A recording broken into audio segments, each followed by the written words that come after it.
Well, good evening, everybody. My name is Mark Zaidi. I'm the Executive Director of WisMed Financial, part of the Wisconsin Medical Society. Thanks for joining me this evening.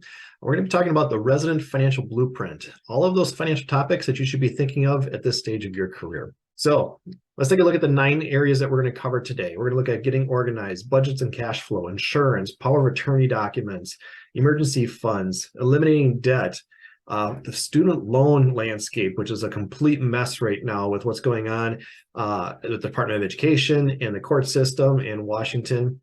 And we're going to wrap up with where you should be saving your money once you do have some income to start to save and invest. So getting organized, really just know what you own and what you owe. What are your assets, what you own versus your liabilities, what you owe.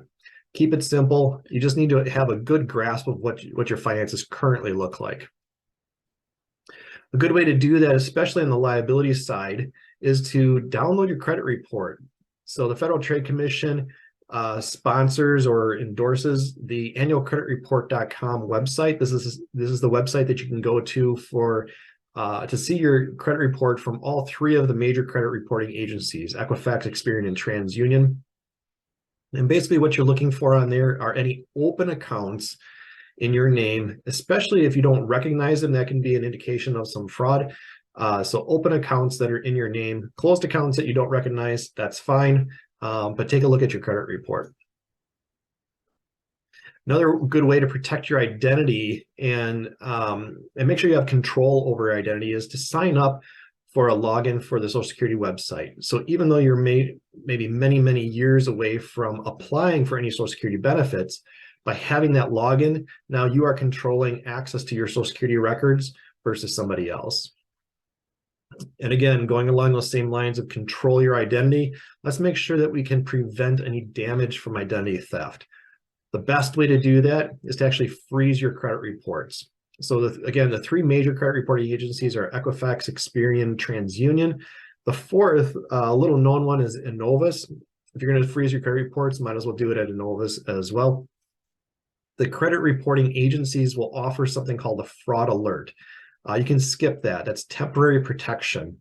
So just go with a credit freeze, or a lock does the same thing as a freeze with those major credit reporting agencies. And finally, our lives are digital these days, keeping track of all those logins and passwords. Basically, you need to use a password manager. PC Magazine and CNET have some articles on their recommendations for the best password managers here in 2023.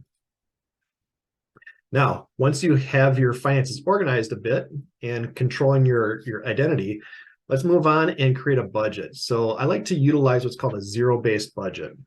The concept behind a zero-based budget is you have income coming in, you've assigned a job for all of that income to cover your various expenses so that there's no deficit, nor is there any money left over at the end of the month. You've given all of your income a job to do. I like to utilize the 4 F's. So really, to have a solid budget, you need to know 4 numbers. And those are your fixed expenses, which are your survival expenses. It's keeping a roof over your head, the utilities turned on, gas in the car, or whatever you use for transportation. It's those basic survival expenses. So it does not include the Netflix subscription. That's a recurring same expense every month. Something like a subscription goes in the fun category. And so you notice some of the percentages on there. So if you can keep your survival expenses below 50%, saving for the future, oftentimes this is retirement, so between 15 and 25%. The sooner you can start saving, the less that you actually need to save because you have longer for that money to grow and compound. Giving is always a good part of any budget. And then that leaves another 15 to 25% left over for some of the fun things. Now notice we have a debt snowball in this fun category. So debt really does take away your cash flow for things like vacations and entertainment and things like that. We're going to get into what the debt snowball is here in a few minutes, but just keep in mind that debt payments are going to affect the amount of money that you have available for some of those other expenses. Now, once your income changes from a resident to an attending, or you're in your professional career, Obviously, the amount of income that you have is going to go up, and so those numbers can change, but the percentages stay relatively the same. Now let's talk about insurance a little bit. It's an important part of anybody's personal finances. So things like health insurance, disability insurance. So if you can't work, where does your income come from? Well, that's where the disability insurance kicks in. We're going to talk about that in more detail here. Property and casualty insurance, your homeowners, your renters, your auto policies, and then consider an umbrella policy on top of that. So your homeowners and your auto policies have a stated amount of liability insurance that goes up to some certain cap. Well, what an umbrella policy is additional liability insurance on top of those caps from your homeowners or auto policies. Umbrella insurance is fairly inexpensive, perhaps a couple $100s a year per $1 million of umbrella coverage. So it's something to really consider. Professional liability, obviously required depending on what your role is. And then life insurance. This is very important if anybody is relying on your income. So we're going to talk a little bit more about life insurance here as well. Let's go into disability insurance. There's a couple of items here that are important. So first, the insurance companies typically will cap you at a maximum benefit of about 2/3 of your income. They don't want you making more money at home than you would be on the job. And so that's the reason for that cap. So a lot of times it makes sense to get as much insurance as you can qualify for. The other thing that's really important here is the definition of what a disability is. Some policies use a definition of own occupation, meaning that you cannot do your job. The alternative there is any occupation, meaning that you are disabled to the point where you cannot do any job. And so that means if you can work the checkouts at the grocery store, you are not disabled. And so for many people, having a disability policy that pays a benefit if you cannot do your own occupation is an important factor in that policy. Finally, for any employer-provided coverage, this is where taxes come into play here. So most employers take a tax deduction for the premiums that they pay to provide that group disability insurance coverage to you, the employee. Because those premiums are paid with pre-tax dollars, any benefit becomes taxable. One thing that you can do is you can go to your payroll department and ask them to switch the tax treatment on that. Have the employer tax you or include that premium amount in your taxable income.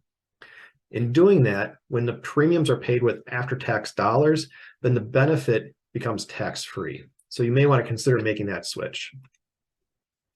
All right, life insurance. Again, very important whenever somebody is relying on your income. So think of spouse, children in most cases. Term life insurance should be your primary, if not all, of your coverage. Term life insurance is very inexpensive for the amount of benefit that you receive, and consider getting at least 10, perhaps up to 15 times either your current or what your normal income would be in the future in the form of that life insurance. All right, one more quiz question here. You don't have to vote on this one, but think about what these folks have in common. So Martin Luther King, Jimi Hendrix, Tupac, John Denver, Aretha Franklin, President Lincoln. Big hint here, they're all deceased. So what's the answer? All of these folks died without a will. And so let's talk about the legal documents that you should have in place. And the first is a healthcare or financial power of attorney document. So these documents are available here in Wisconsin from the Wisconsin Department of Health Services. It's something that you can just simply download, print off, fill out, sign, and your power of attorney documents are in place. You do not need to go see an attorney to get these documents drafted. There's a difference between a springing power of attorney and an immediate power of attorney. A springing power of attorney only becomes effective upon incapacitation. Usually it requires 2 doctors to sign off that you are incapacitated, and then that power of attorney is effective, meaning that someone else, your agent, can now make decisions on your behalf. If it's a healthcare power of attorney, they can make healthcare decisions for you. If it's a financial power of attorney, they can make financial decisions for you. Now, if you are married and or have kids, let's take those legal documents one step further. This is where you may need an attorney to help you draft some of these documents. There are some document services out there that can help you with the drafting of this as well. But still definitely need the financial power of attorney, healthcare power of attorney, but we're going to add to that a will. A will is the only document that you can name a guardian for children. So it becomes very important. It's also a document where you can transfer assets to your heirs, but it goes through the probate process. It goes through a court process in order to do that. So many times parents, instead of relying on that will actually use a trust. And so with a trust, we don't go through a court process at all, but rather we have all of the assets. So think of life insurance, 401k, etc. All of those get paid to the trust. And then the trustee, so typically a trusted family member, that trustee gets to manage and control the assets inside of that trust for the benefit of your children. And then as the children grow, the trustee can make distributions to them to make sure that their education is paid for, that their living expenses are paid for. And then eventually in the future, when they're old enough, have the trust distribute outright to those kids. In Wisconsin, we are a marital property state, also known as a community property state. So Wisconsin, we utilize what's called a Washington will provision inside of a marital property agreement. Marital property agreement is just simply a cleanup document. Basically, it's used with a trust-based estate plan, and it basically says, hey, if I forgot to put something inside my trust, go ahead and sweep it inside of there. Now let's talk about emergency money. As you're getting started, it's important to have a little bit of money for those emergencies that pop up. If you have any consumer debts, credit card debt, auto loans, personal loans, things like that, we just want to start with a little baby starter emergency fund, maybe $1,000 to $2,000. And we're going to pay off some of those other consumer debts first, and then we'll go back and we'll build a proper emergency fund of 3 to 6 months of living expenses. And so those consumer debts can be paid off using the debt snowball. This is the fastest, best way to pay off those debts. And here's how you do it. Each one of the piggy banks there represents a different liability.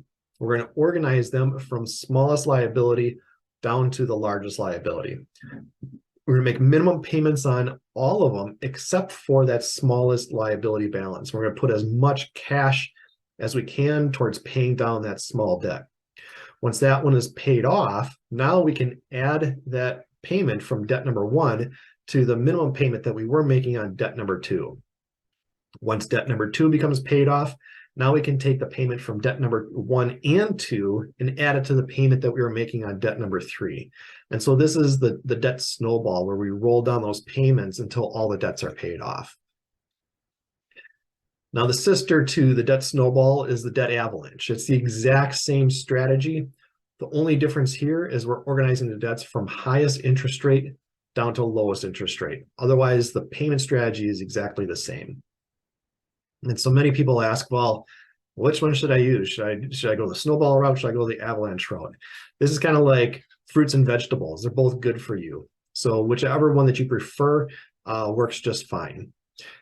One thing that people get hung up on is the interest rate piece with a debt avalanche. And sometimes the interest rate really doesn't matter a whole lot. And the reason for that is if you are paying off those debts in a very short amount of time, the interest doesn't have much time to accrue anyway. And so whether you pay the highest interest rate first or the lowest interest rate first, smallest balance first, etc., that interest doesn't have time to accrue. And so it just doesn't build up and it doesn't make a difference in the math in the end. So again, after we have those consumer debts paid off, credit cards, personal loans, auto loans, etc., now we can build up a proper emergency fund of 3 to 6 months of living expenses. Now you notice there, we're going to leave out federal student loans and mortgage from that debt snowball. And we're going to build up that emergency fund before we worry about the federal student loans and mortgage. And there's a few reasons why. We have to dig into the federal student loans here to really understand the nuances and the various rules that are available here. Now, a quick disclaimer, federal student loans, everything is in flux. All this information is accurate as of February 3rd. There's changes going on in Washington. There's a court case pending. These things are going to change. So pay attention to the notifications that come out from your loan servicer, and always rely on your loan servicer as the documentation source for everything. So what changes are going on here in 2023? Well, there's a few of them. First, we have another pause on payments. They were to start January 1st of this year. That has been extended. It's going to go until 60 days after the court process wraps up, or as late as the end of August. So June 30th was the deadline. 60 days after that would put us towards the end of August. So we may see some payments start by August of this year, if not sooner. Now, what about the loan cancellation? So this is either the $10,000 or $20,000 of cancellation. Everybody that has federal student loans qualifies for the $10,000. If you had a federal Pell Grant when you're in school, you get to bump that up to from $10,000 to $20,000. Supreme Court is going to start hearing cases on this starting at the end of the month, and so we'll see what happens regarding that loan cancellation. Another change that's going on here in 2023 is the Department of Education and White House have actually recommended amending the revised pay-as-you-earn plan. That's what REPAY stands for. And so they want to change how that income-driven repayment plan works and operates. Currently, that's in a comment period with the Department of Education. And so we don't have any final regulations on this yet. So this is another one that you're going to just have to stay tuned for when we finally do get those final regulations. A couple of other changes this year. Department of Education is doing a one-time account adjustment. So they're reviewing everybody's progress towards loan forgiveness and trying to give borrowers more credits if they can towards the 120 payments required for public service loan forgiveness. They're doing that by July of this year. They're also changing the studentaid.gov website so that it properly displays your progress towards loan forgiveness. And they are going to provide retroactive credit. So if you have any loans out there that don't qualify for some of the public service loan forgiveness credits, so some of the old FFEL loans, Federal Family Education Loan, you can consolidate that loan before May of this year and then retroactively get some credit for the PSLF credits if you do have any. Now, one word of caution on that consolidation. Normally, consolidating does restart the clock on the 120 payments towards loan forgiveness. So what I would do if you do have some of those loans that don't currently qualify is simply consolidate those loans with themselves. You may not want to consolidate those with your other existing loans that already do qualify or have credits towards loan forgiveness. And that'll avoid any issues with that clock resetting. But again, check with your loan servicer. Like I said, everything is in flux right now, so check with your loan servicer. A couple of references here to some of those changes that I already mentioned so that you can dig in if you do need to provide some documentation as you're working with your loan servicer on that. All right, so those are the changes that we have going on in 2023. Let's go back now to what we currently have. What are the base rules for these federal student loans? So we're going to start with how to pay off some of those debts besides actually making payments and paying off the loans. There's 5 ways to do that. There's discharge. There's loans, Perkins loan cancellation.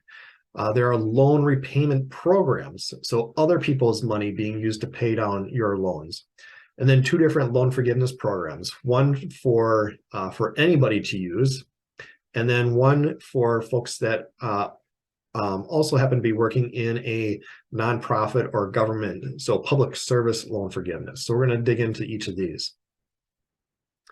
So the first one, discharge. The thing with discharge is something bad has to have happened in order to have those loans discharged. The school closed, there was fraud, death or total permanent disability can discharge loans. Bankruptcy, really rare to do that, but it is possible in some cases. And so, again, something bad has to have happened with loans to be discharged. So quick question here. Well, let's say I'm married and I have $400,000 in med school debt. If I die, will my spouse be required to repay my loans? And there's really two answers here.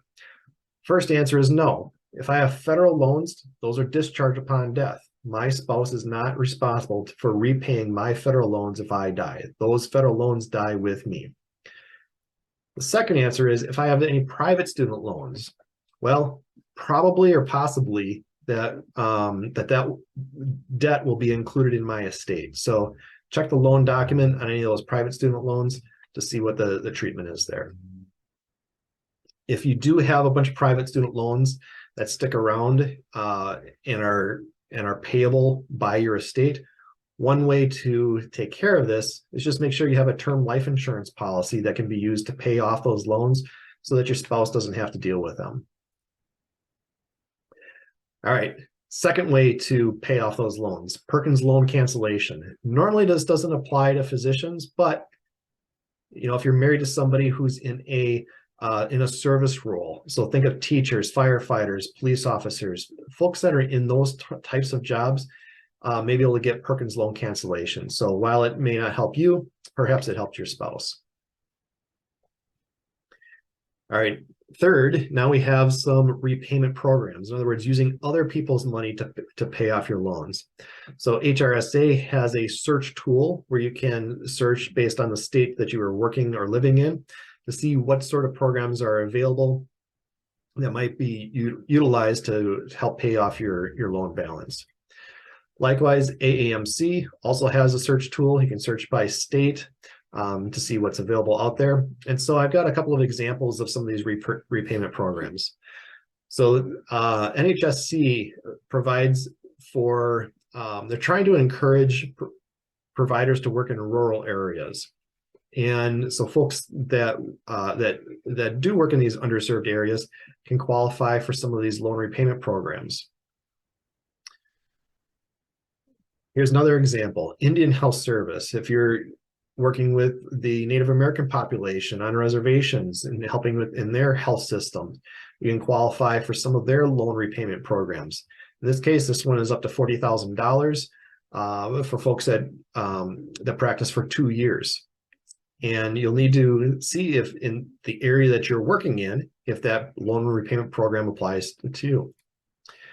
Likewise, the VA also has a loan repayment program. They call it an education debt reduction program. But likewise, if they are looking for healthcare workers in various areas where there's demand, they are also helping to pay down some student loan debt. All right, let's get into the last two here. So loan forgiveness and then public service loan forgiveness. So the first forgiveness one, anybody can qualify for. You can be working for a non-for-profit, or excuse me, you can be working for a for-profit organization. You do need to be on an income-driven repayment plan. There's 5 of those. We're going to look at those payment plans here in a second. It's for federal student loans only. And then after you make payments for either 20 or 25 years, depending on the payment plan that you're on, any remaining balance is forgiven. Now, typically that forgiven balance is taxable income to you. However, because of the American Rescue Plan Act of 2021, any of that forgiveness is non-taxable at least through 2025, and we'll see if that gets extended into the future. Now, the public service loan forgiveness, basically it's the loan forgiveness program, but it's for folks that are working in government or 501c3 nonprofit organizations. And the difference here is that not only is there an employer difference, but instead of making 20 or 25 years worth of payments, you only need to make 120 monthly payments, so 10 years. Those 120 qualifying payments, they don't need to be consecutive either. So you might work for a nonprofit for the first 6 or 7 years, go work for a for-profit entity for a few years, then back to a government or nonprofit for the remaining months, and you can still qualify for that public service loan forgiveness. Currently, Mohila is the only loan servicer for PSLF. And so if you don't If your loans are not currently serviced by MOHELA, that's one clue that you are not participating in the PSLF program at this point. Unlike the loan forgiveness, any amount forgiven under PSLF is tax-free. All right, let's figure out which payment plan is right for you. And part of that starts with, when do your payments start? So, well, while you're in school, everybody gets an in-school deferment. Don't have to make payments while you're going to school. After you graduate, there is a 6-month grace period. For the loan forgiveness programs, if that's the strategy that you're going to be using, one of the things to consider is to actually start repayment as soon as you possibly can. And that may mean skipping that 6-month grace period. The way that you can do that is after graduation, consolidate your loans together, and then that triggers the start of the repayment immediately. Now, technically, if you do go for a residency, you can request a residency forbearance and then start that repayment after that residency forbearance is over. But like I said, if you're going for loan forgiveness, we probably want to start those payments as soon as we possibly can. So what are those repayment plan options? Well, they come in a couple of different forms. There are basic repayment plans. These are intended to actually pay off the loans by the end of the payment period. And then there are income-driven repayment plans. These don't necessarily pay off the loans. They may, but if you get to the end of the repayment period, so either 10 years or more specifically 120 qualifying payments for PSLF, 20 or 25 years, if you have a balance remaining and you're on one of these income-driven repayment plans, any amount left over is forgiven at that point. So we've got 5 different income-driven repayment plan choices here. And we're going to narrow this down real quickly because a few of these don't make sense for pretty much anybody to use unless that's your only option. So the first thing we're going to narrow down is we're going to eliminate the income contingent repayment, as well as the 2009 version of the income-based repayment plan. The reason for that is that the monthly payment amount is based on either 15 or 25% of your discretionary income, versus the other payment plans have a much lower payment because it's only based on 10% of your discretionary income. We're going to further narrow down from the 3 remaining plans to the 2 remaining plans by getting rid of the income-based repayment from 2014. The reason for that is that plan has a lousy treatment of capitalized interest. So we're going to rely on these last 2, pay-as-you-earn or revised pay-as-you-earn. Those 2 plans are what most people end up in when they're in an income-driven repayment plan. So there's a couple of nuances between these 2 payment plans. Most people start in the repay plan. The reason for that is that if your payment amount does not cover the monthly interest that's being charged on your account, then the government is going to cover half of that unpaid interest. And so most people end up starting in the repay plan. Notice, however, one of the other differences here is that the pay-as-you-earn plan actually does get capped at no more than the 10-year standard payment. So what can happen is, while some people will start in the repay plan, oftentimes it makes sense to actually switch to the pay-as-you-earn plan before your income jumps. The reason it has to be before your income jumps, one of the requirements to get into the pay-as-you-earn plan is that the pay-as-you-earn payment is less than the 10-year standard payment. And so as your income jumps, the amount of your 10% of discretionary income would also jump. So we want to make this switch before income jumps and that payment amount jumps. One other important difference between the revised pay-as-you-earn and the pay-as-you-earn plan is for married couples and how the payment is calculated if you file your taxes as married filing jointly versus married filing separately. So notice under the repay plan, it's always using joint income and the couple's combined debt. But under the pay-as-you-earn plan, if you file married filing jointly, it's going to include your spouse's income. But if you file as separately, Now you can exclude your spouse's income from your loan payment calculation. Remember, this is based on income.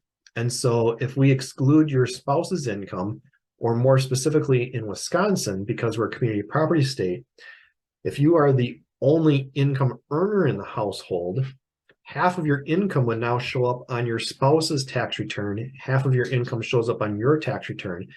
And so now when you only show half of your income, now your student loan payment goes way down because it looks like your income has gone way down.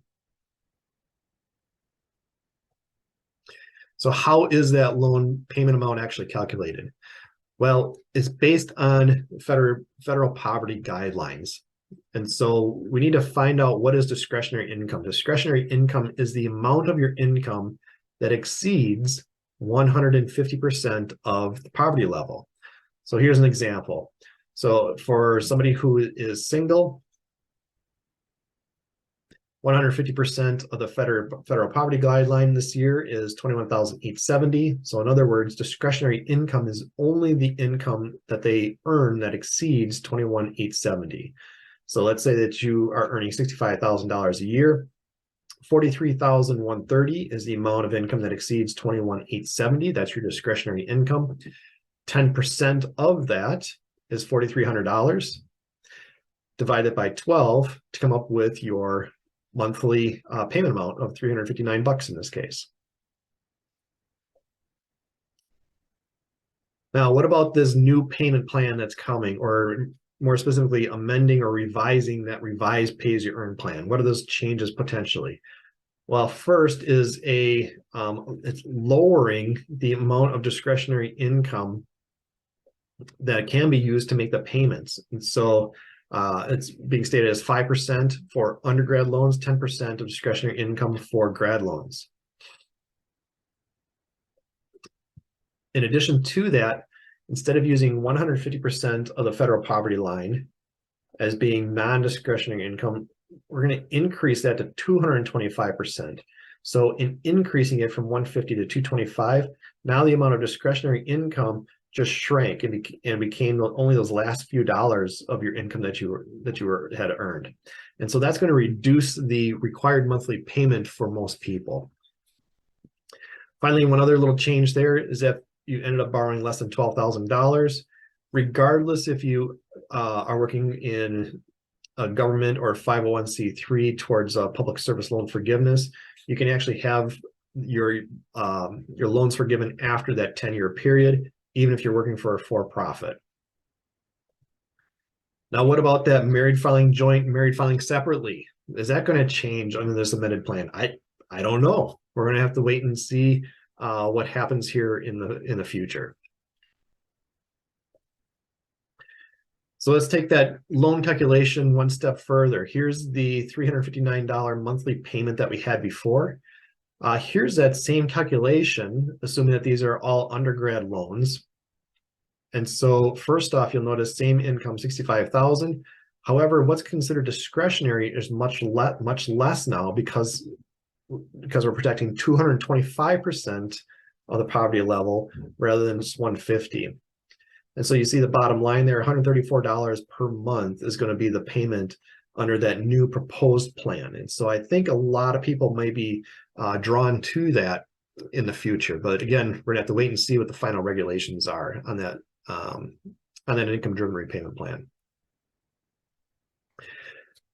So how do you figure all this out? There's a really good calculator that the veterinarians have developed. It's from the VIN Foundation. So that's their foundation.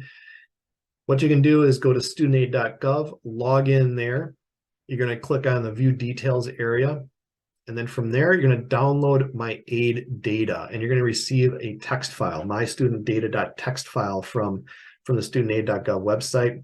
From there, you can import that into the calculator on the VIN Foundation system and run some of those calculations to see how your income, marriage status, number of kids, how that's going to impact your student loan. So let's take a look at that real quick.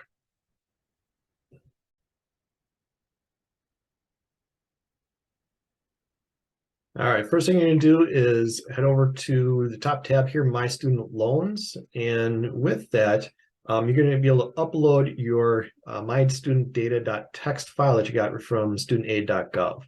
I've already done that in this case. And so here is a sample case. Notice here we have a total of 9 loans, about $143,000 that's currently owed on that. And then you can click through the tabs here to see a little bit more information about the actual loans that you have, from loan types, who's servicing your loans, whether it's eligible for any of the income-driven repayment plans, PSLF, etc. So I'm actually going to send these over to the repayment simulator because this is where we can run some of those calculations. And so in this case, we're going to assume that somebody graduated in 2018, 143,000 of debt. You saw that they're currently in the repay plan. They've been making payments for a few years now. Added some income in, maybe a couple more years of residency before income jumps as an attending. And for now, we're going to say that not married, no kids, just to keep things simple. So let's run that simulator. You notice we have those 5 different repayment plans, and also here's that new repayment plan that's currently with the Department of Education. So there may be some changes coming in the future on this calculator, depending on what the final regulations are with that. So a couple of things to notice right out of the bat here. Here's the monthly repayment amount, $359. Again, notice with that new revised or amended repay plan that may be coming this year, how that monthly payment does change. What I like to look at is the graph down at the bottom, because this really does explain how these loans are going to change over time. And so the green line is the pay-as-you-earn plan. The orange line is the revised pay-as-you-earn plan. You notice that for the first couple of years here during residency, those balances actually continue to increase. And that's because of the monthly payment is not enough to cover even the interest that's accruing on those. But as jump from resident to attending income, now the payment jumps, and now we start to see the balance get paid down over time. So let's change this a little bit here, and let's say for a moment that now we actually are working in for a government or 501c3 organization, and we've been making those qualifying payments now for the last 3 years. Let's rerun that simulation.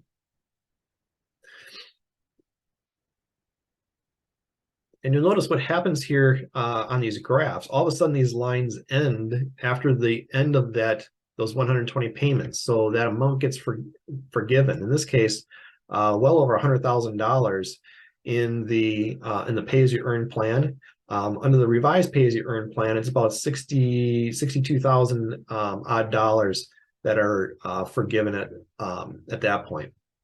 This is also one of the differences between those 2 plans. Not only does interest not accrue as fast under the revised pay-as-you-earn plan because the government is covering half of the unpaid accrued interest each month, but notice when you are making payments under the revised pay-as-you-earn plan, remember there's no cap on those payments. And so that's why you see that orange line and the assumed purple line actually comes down faster, because there's no cap on that monthly payment. So as your income jumps, the monthly student loan payment also jumps. So let's take this another step further here. Let's pretend that we are married, but our spouse is not working, and because we're in Wisconsin, we're going to file as if we are in a community property state. And we'll say no kids for the time being here. Let's run the simulation one more time. Check out the difference between the payment amounts. So having that spousal income dropped us down to only a $24 payment under the pay-as-you-earn plan. And so, especially in Wisconsin or other community property states, which are typically along the West Coast, you do have to run the student loan numbers both ways to see if that married filing separately can benefit you. Now, if you're working in Illinois, Michigan, Iowa, Minnesota, any of our neighboring states, they are not community property states. They are what's called common law states. And so that pay as you earn, that split that we see like we do here in Wisconsin, oftentimes is not as effective as it is in those common law states that neighbor Wisconsin. All right, so let's take a look at some other payment considerations here. So first is switching repayment plans. I mentioned this one initially already. Oftentimes it makes sense to start in the revised pay-as-you-earn plan while your income is lower, because the government is going to pay for half of your interest that your payment doesn't cover. And then perhaps switch from the revised pay-as-you-earn over to the pay-as-you-earn plan, keeping in mind, hey, we've got this amended or revised repay plan. Is that going to be better for people in the future? Possibly. So we may need to take that into consideration here as we get the final regulations on that new plan. For married taxpayers filing separately, so we already went through this, but here are the steps that you can go through to really do the math and figure out which option is better for you. And I'll give you some folks that can help you with this as we wrap up as well. So first, you need to calculate your taxes both ways. Oftentimes, if you are married filing separately, it results in more taxes. So we need to offset that by a reduction in the student loan payment and net the results and see which one gives you the better outcome. So calculate your taxes both ways, calculate your student loan payments both ways to see what your student loan payment amount is, net the results, and then compare to the forgiveness amounts. Because the bottom line here is that if your loans end up being paid off before you qualify for forgiveness anyway, then it really doesn't make a difference if you do the married filing separately or married filing jointly, because you're not getting any forgiveness in the end anyhow. So just keep that in mind. All right, so here's some of those examples. Married filing separately, making $270,000 as a physician, have a $300,000 in school loans. Spouse is staying at home, not working. And this is a similar example of what we just looked at. If you file married filing jointly, there's your payment $1,875 per month versus married filing separately versus if you are in one of our neighboring common law states. Other considerations here. Things do trigger interest capitalization. What is interest capitalization? Well, it's any of that interest that where your monthly payment doesn't cover all of the interest. There's this little side bucket of interest that's growing.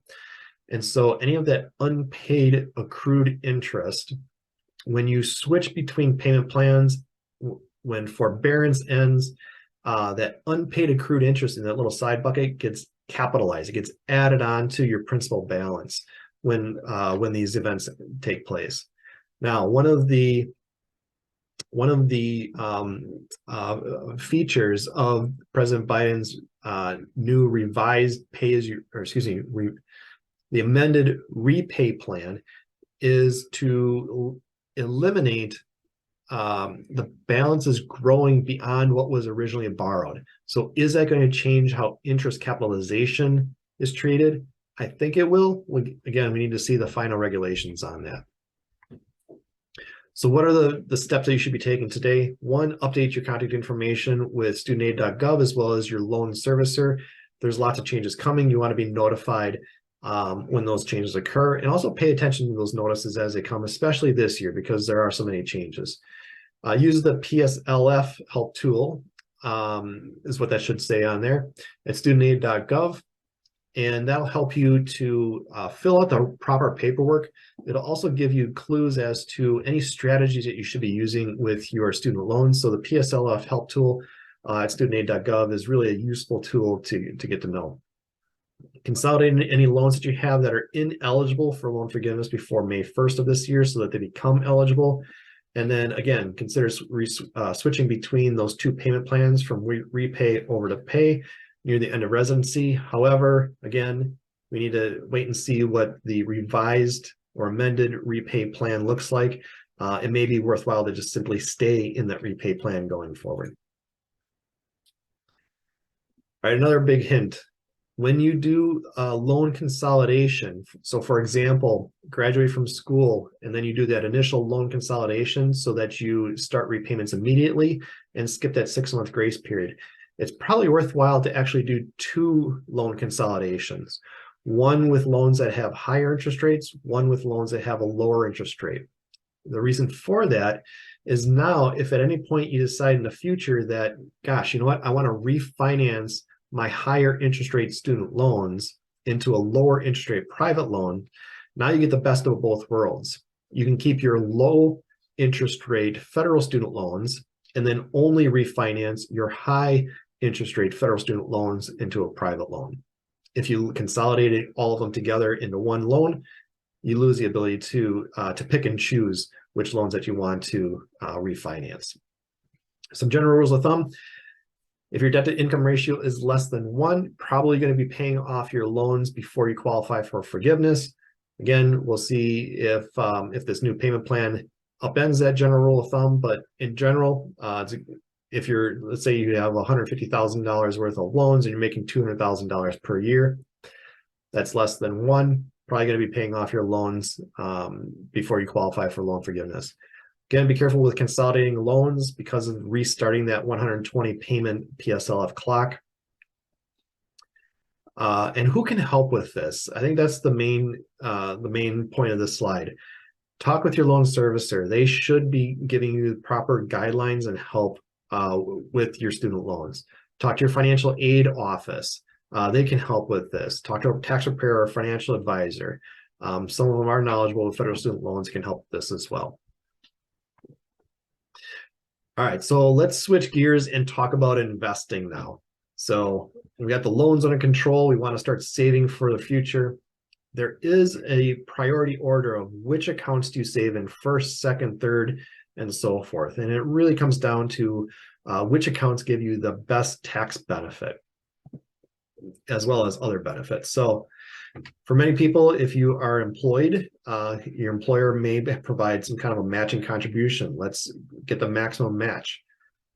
2, 3, and 4 are really interchangeable depending on your personal circumstances, but it includes maximizing the employer retirement plan, Roth IRA or Backdoor Roth IRA, which is a great strategy. We're going to look at that. If you do have any upcoming healthcare expenses, be sure to fund a health savings account or an HSA if you have a high deductible health insurance plan. Notice we're going to do college accounts for kids last. And the old saying there is that you can always borrow for college, you can't borrow for retirement. So we want to make sure that our finances are on track before helping others.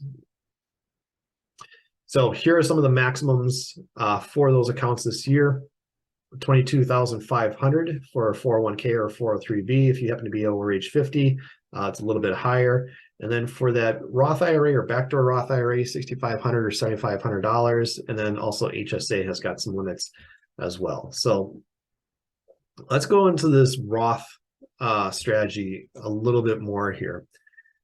As you're investing, your money can be invested and taxed 3 different ways. It's either tax deferred money, where you are really deferring your income and then paying taxes on your income and any growth on that investment later on. There are taxable investments, so just a non-retirement account. And then there are tax-free investments. So any of the investment growth does not get taxed. Notice that the HSA is included in that category, health savings account. Specifically, that's for qualifying healthcare expenses. Think of your HSA, however, as a retirement account as well, because the reality here is that after age 65, you can use your HSA for any expenses, and it's taxed the exact same way as a tax-deferred 401k or 403b. So it's really a retirement account that has some extra special tax-free benefits when it's used for healthcare expenses, whether it's before or after age 65. So how do you know which one's better for you? Well, it comes down to what's your tax bracket today versus what your tax bracket is tomorrow. And so these are the federal income tax brackets, 10, 12, 22, and so forth, up into the 30% ranges there. And so MFJ, married filing joint, after you get your standard deduction, think of your income as filling different glasses of water, as if your income is in a pitcher and you start to fill glasses of water. So you fill the first glass up with $22,000. Once that glass is full, now it spills over and it starts to fill the 12% glass. Once that one's full, now it spills over and it starts to fill the 22% glass. And so the thing that many people get confused on is it's really only those last few dollars in that last glass that are taxed at that high rate. All of your income getting up to that point is taxed at 10, 12, 22, and so forth. And so people get concerned about, well, shoot, I went $1 over into the next bracket, and now I really hurt myself because now all of my income is going to be taxed at that higher rate. Not true. It's only that last dollar that's in that bracket that gets taxed at that higher rate. And so going back to which account should you use? Well, if you're in the 32, 35, 37% bracket, that's a pretty high tax bracket. Chances are you're looking for any deductions that you can get. And so most people, when they're in that tax category, they're trying to defer as much income as possible. And so they're using these tax deferred accounts in order to not pay taxes on their income now, but pay it later when they're hopefully at a lower tax rate. For everybody else in these lower tax brackets, you might as well pay taxes at that low tax rate and stick it inside of a Roth account where the IRS can't touch that money ever again. And when you're in the middle here, 22, 24%, even in those cases, sometimes it makes sense to do the Roth, but that does become a little bit of a gray area when you're in that mid 20% tax rate. So the Roth, another way to think of this, whether it's the Roth IRA or 401k, paying taxes on the seed and you're getting all the fruit tax-free. And so what's the big benefit here? Well, let's say you're 30 years old, you're putting the maximum into a Roth IRA, which right now is $6,500 for a 30-year-old. If you earn 7% growth on your money, that Roth IRA is going to be worth over $726,000 by the time that you're in your early 60s. Now, if you're married, your spouse does the same thing. Now you have $1.4 million inside of tax-free retirement accounts. That's just the Roth IRAs.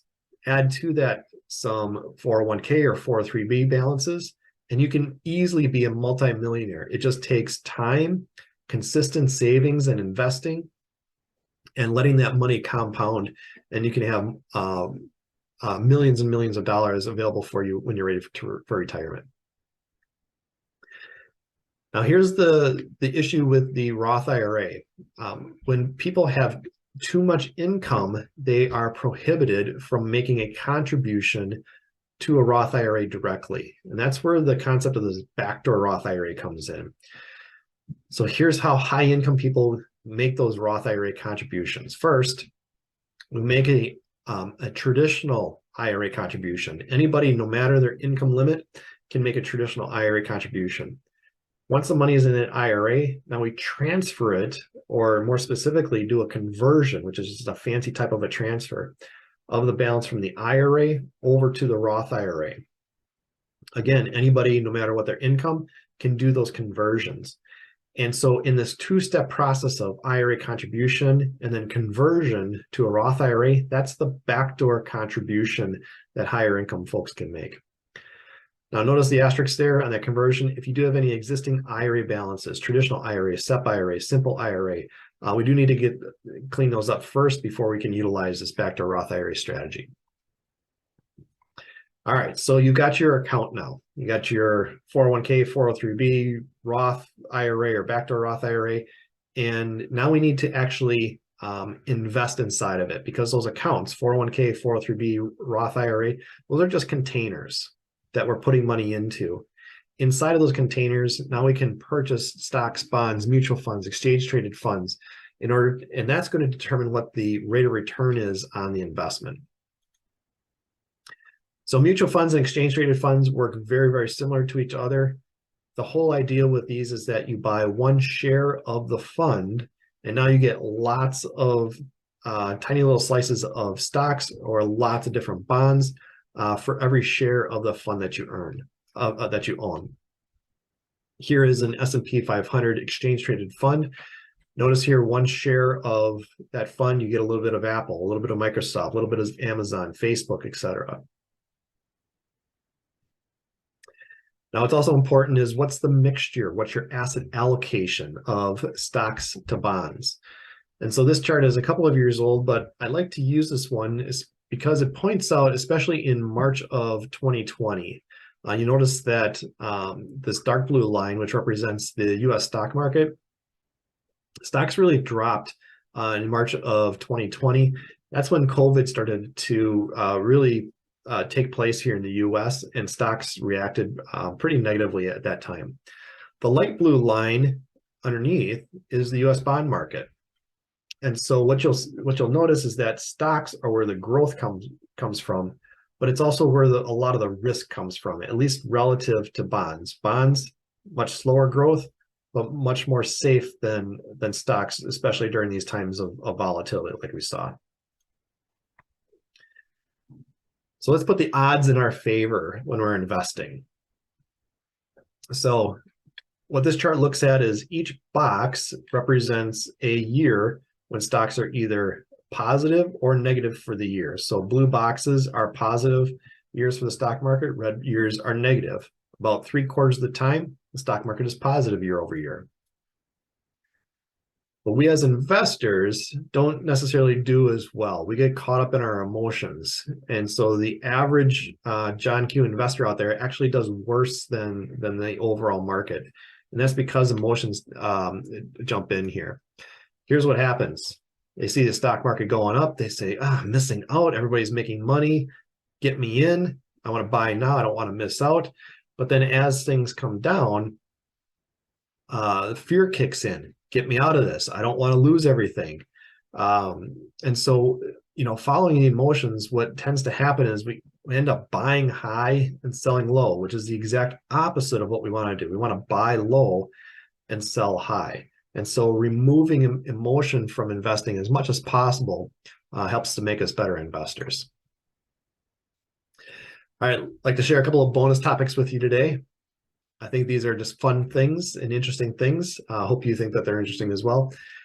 Go back to roughly almost exactly 2 years ago now, GameStop and Reddit. And so if you remember, a bunch of folks on Reddit started to say, hey, you know what? Some of these folks on Wall Street think that GameStop is going to go down. Let's stick it to the guys on Wall Street and bid up the price and start buying a bunch of GameStop stock. And so this purple line actually represents what happened to the stock price of GameStop about 2 years ago. And this is what was happening. It's called a short squeeze. And so I don't recommend this to anybody, but I think it's pretty interesting. What was going on is on Wall Street, some of these hedge funds were saying, you know what, I think GameStop is a lousy company. The stock price is going to go down. What I want to do is I want to sell it first at today's prices and then buy it back later when I think it's going to be a lower price. So it's the same buy low, sell high. They just did it in the reverse order. They sold high and bought low. Well, how do you do that? Well, what they did is they borrowed the stock represented by the star here from this investor on the right side in exchange for basically an IOU to that investor. They're going to return that stock to them at a certain point.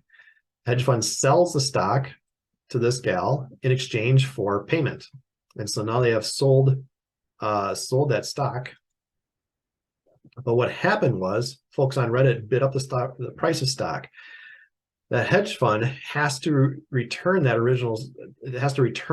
GameStop stock to the investor that they borrowed it from. Well, now the price has gone up. And so now in order to buy back that stock, now they've got to pay a lot of money to this gal on the left side in order to get that stock back that they can return and make good on their IOU to that original investor. So a number of hedge funds went bankrupt as a result of this. They went out of business. But that's what happened about 2 years ago with GameStop. Cryptocurrency, just want to make a mention of this. My thoughts on crypto. I don't invest in it. And the reason for that is that it doesn't operate like a normal investment. It doesn't pay any interest. It doesn't pay dividends. It doesn't earn profits for shareholders. It doesn't produce a product or a service. And really, if you're making money or losing money on crypto, it's because somebody else is willing to pay more or less for your cryptocurrency than what you paid for it. That's where the return or losses are coming from, nowhere else. So I don't recommend crypto. I don't invest in it myself. And so that's just my thoughts on that. And with that, I'd like to thank you for joining me today. Again, slides are available at wismedfinancial.org/resident. If you do have any questions, I'd be happy to answer those for you. And if not, there's a survey at the end when you log off. Please have a good night. Look forward to talking with you again soon. Take care, everybody. Bye-bye.